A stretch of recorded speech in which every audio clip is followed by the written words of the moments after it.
Hi guys, welcome to this session. So in this session, we'll talk about the Snapchat ad structure. How the structure has to be once you start running campaigns, when you're planning to run campaigns on Snapchat ads.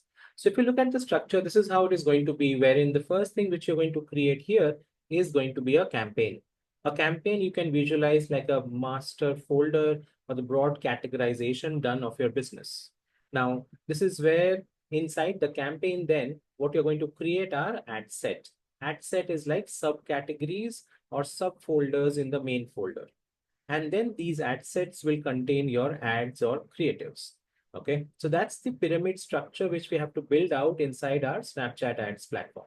So a campaign will contain multiple ad sets, and each ad set will contain multiple ads. That's how every business will have to structure their Snapchat ads account when they're planning to run campaigns on this platform.